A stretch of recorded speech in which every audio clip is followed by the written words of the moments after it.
राधे राधे दोस्तों, आज हम बनाएंगे बाजार में मिलने वाली चटपटी चना दाल नमकीन। इसको बनाने के बाद में आपको बाजार जाने का मन भी नहीं करेगा। बहुत ही आसान तरीके से घर पे बना के तैयार करेंगे। इस नमकीन को बना के आप महीने 2 महीने के लिए स्टोर करके भी रख सकते हो। बिल्कुल भी सॉफ्ट नहीं होगी, बिल्कुल क्रिस्पी और खस्ता बन के तैयार होंगी। तो चलिए दोस्तों, बनाते हैं घर पे बहुत स्वादिष्ट नमकीन बनाने के लिए दाल को मैं कम से कम 7 से 8 घंटे भिगो दी थी पानी में।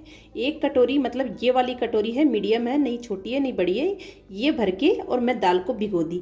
7 से 8 घंटे भिगोने के बाद में ये इतनी मोटी मोटी फुल की तैयार हो गई है। इसमें है ना, मतलब पिंच भर सोडा भी डाल दिया है और आधी चम्मच नमक की डाल दी है इसमें। और इतने घंटे इसको भिगोने के बाद में बहुत ही अच्छी फुल की तैयार हो गई है। ये देखिए कितनी मोटी मोटी हो गई ना।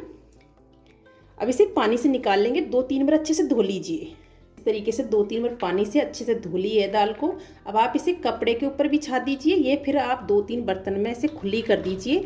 अगर आपके घर पे धूप मिल रही है आपको, तो आप धूप में इसे आधा घंटे के लिए सुखा लीजिए। जो इसकी पानी थोड़ा हाथों के लग रहा है ना, ये सूख जाएगा और इसकी जो पानी की नमी है थोड़ा ख़त्म हो जाएगी।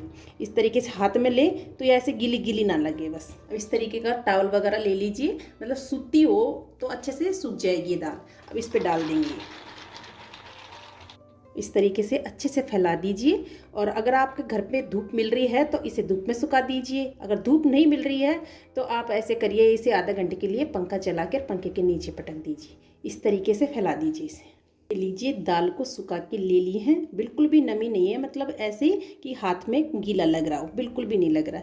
इस तरीके से दाल को थोड़ा सा सुखा के ले लीजिए। गैस पे मैं कढ़ाई में ऑयल गर्म होने के लिए चढ़ा दी हूँ। इसे गर्म होता है तब तक मसाला बना के तैयार करते हैं। मसाले में ले रहे हैं 1 चम्मच काला नमक, आधा चम्मच अमचूर पाउडर, थोड़ा सा ले रही हूँ मैगी मसाला, आधा चम्मच लाल मिर्च पाउडर, चौथाई चम्मच ले रही हूँ कश्मीरी मिर्च। अब मैगी मसाले की जगह चाट मसाला भी ले सकते हो। अब सभी मसालों को, बिल्कुल कम मसाले हैं जो बेसिक अपने किचन में रहते हैं, उन्हीं मसालों को हमें इसमें मिक्स करना है। अब ये नमक में थोड़ी सी गांठें वगैरह है ना, इन्हें मैश कर लीजिए इस तरह। आप कश्मीरी मिर्च को भी स्किप कर सकते हो। ये 3-4 मसालों से ये मसाला बना के तैयार कर सकते हो। अंदाजे से चना दाल 250-300 ग्राम के करीब थी, उसका मसाला बनाया। ये देखिए आधा चम्मच से मसाला बन के तैयार हो गया। ऑयल को अच्छे से धुआंधार गर्म करना है। देखिए हल्की हल्की धुआं आ रही है ना, सरसों ऑयल में आती है।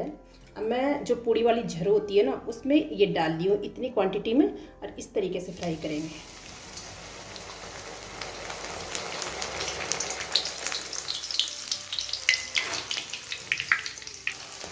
इस तरीके से डाल लीजिए और चम्मच से बीच बीच में इस तरीके से चलाती रहिए।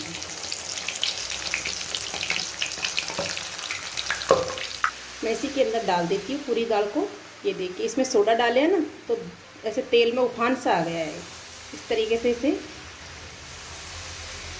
से उथल पुथल करते हुए इसे अच्छे से क्रिस्पी करना है। तब तक ये बबल्स ख़त्म नहीं होंगे, तब तक ये क्रिस्पी नहीं होंगी। इसको हाई पे रखेंगे ना तो बिल्कुल भी ऐसे सॉफ्ट नहीं बनेगी और ये तेल नहीं जाएगा दाल के अंदर। और स्लो पे रखेंगे तो तेल पी जाएगी दाल। जब फ्राई हो जाती है और दाल में वजन कम हो जाता है, हल्की पड़ जाती है दाल। जब पहले गीली थी तो उसमें वजन था तो नीचे बैठ गई। अब जैसे जैसे ये फ्राई हो रही है और जैसे जैसे हल्की होती जा रही है, ये ऑयल पे अपने आप ऊपर आ जाएगी। इस तरीके से देखिए आप, जैसे हम पूड़ी को पहले डालते हैं तो नीचे चली जाती है, जैसे ही वो फूलती है ऊपर आ जाती है। इस तरीके से दाल भी ऊपर आ रही है और आवाज़ आने लग गई है। इस तरीके से डालती हूँ तो आ रही है ना आवाज़।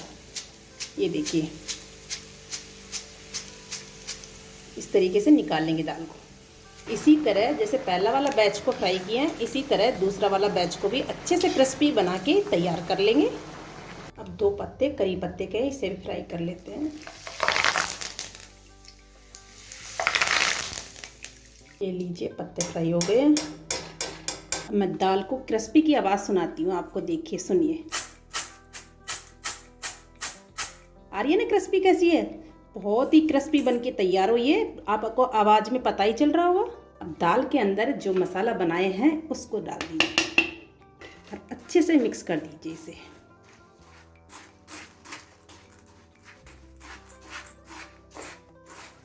अब इसके अंदर करी पत्ते के पत्तों को इस तरीके से डाल दीजिए। अब इन्हें मिक्स कर लीजिए इस तरीके से।